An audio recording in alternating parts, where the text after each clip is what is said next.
இலங்கையின் போர்க்குற்றம் குறித்து அந்நாட்டு அரசே விசாரணை நடத்தலாம் என கூறிய அமெரிக்க அரசை கண்டிக்கும் வகையில் சென்னையில் உள்ள அந்நாட்டு துணை தூதரகத்தை தமிழ் அமைப்பினர் முற்றுகையிட்டனர்.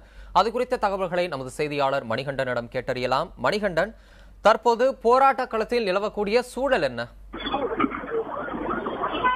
தம்பி தமிழருக்கு இன்று காலை முதலே அமெரிக்க துணை தூதரகம் முன்பாக 300க்கும் மேற்பட்ட போலீசார் பாதுகாப்பு பணியில் ஈடுபடுத்தப்பட்டிருந்தார்கள். ஏற்கனவே வந்த தகவலை அடுத்து, அதாவது தமிழ் அமைப்புகள் மற்றும் மாணவர் அமைப்புகள் அமெரிக்காவுக்கு ஆதரவாக, இலங்கைக்கு ஆதரவாக செயல்படும் அமெரிக்காவை கண்டித்து இலங்கை தூதரகத்தை முற்றுகையிடப் போவதாகவும் தாக்குதல் நடத்த திட்டமிட்டிருப்பதாகவும் வந்த தகவலை அடுத்து இன்று காலை முதலே போலீசார் இங்கு பாதுகாப்பு பணியில் குவிக்கப்பட்டிருந்திருக்கிறார்கள். நான்கு புறமும் ஜெமினி மேம்பாலம் மேற்பகுதியிலும் காவலர்கள் நிறுத்தப்பட்டு பாதுகாப்பு ஈடுபட்டிருந்தார்கள். இந்நிலையில் சரியாக 1 மணி அளவில் மாணவர் அமைப்பைச் சேர்ந்த, அதாவது இளைய தலைமுறை கட்சி மற்றும் தமிழ் இளைஞர்கள் மற்றும் மாணவர் பேரவை, மறுமலர்ச்சி மாணவர் மன்றம், மறுமலர்ச்சி நாம் தமிழர் இயக்கம், பாலச்சந்தர் மாணவர் பாசறை உள்ளிட்ட அமைப்புகளைச் சேர்ந்த மாணவர்கள் இந்த இடத்தில் குழுமி அமெரிக்க தூதரகத்தை முற்றுகையிட முயற்சியில் ஈடுபட்டார்கள். காவல்துறையினர் உடனடியாக வந்து அவர்களை கைது செய்தார்கள்.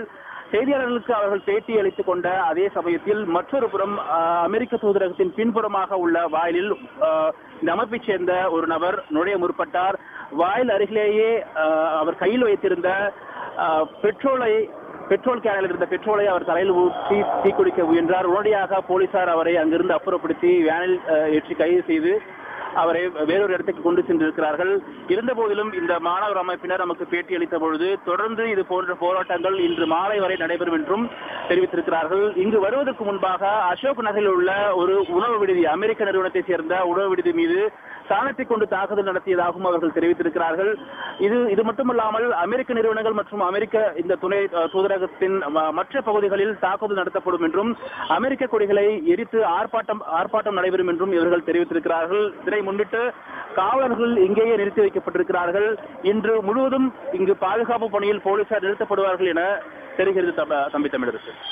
மணிகண்டன், ஏற்கனவே அரசியல் கட்சியினர் போராட்டம் நடத்தியும் அமெரிக்க துணை தூதரகத்தில் கோரிக்கை மனு அளித்தும் பல்வேறு கட்ட போராட்டங்களில் ஈடுபட்டனர். தற்போது மாணவர் அமைப்பினரும் போராட்டத்தை கையில் எடுத்திருக்காங்க.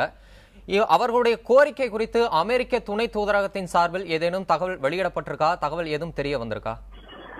இதுவரையில் அவர்கள் எந்தவித தகவலையும் இவர்களுக்கு வெளியிடவில்லை, நமக்கும் வெளியிடவில்லை தம்பி தமிழரசு. ஏனென்றால் இவர்கள் கடந்த 31ஆம் தேதியே அமெரிக்க துணை தூதரகத்திற்கு வந்து ஒரு கோரிக்கை மனு ஒன்றை அளித்திருக்கிறார்கள். அதில் 100 மணி நேரத்திற்குள் அமெரிக்கா தனது நிலைப்பாட்டை மாற்றிக்கொள்ள வேண்டும் என்றும், அப்படி இல்லை என்றால் தொடர்ந்து தாக்குதல் பல கட்ட போராட்டங்கள் நிகழும் என்றும் தெரிவித்திருக்கிறார்கள். அதனையடுத்து 1ஆம் தேதி மறுமலர்ச்சி திராவிட முன்னேற்ற கழகத்தினுடைய பொதுச் செயலாளர் வைகோ அவர்களும் இது தொடர்பாக மனு கொடுத்துள்ளதாக தெரிகிறது.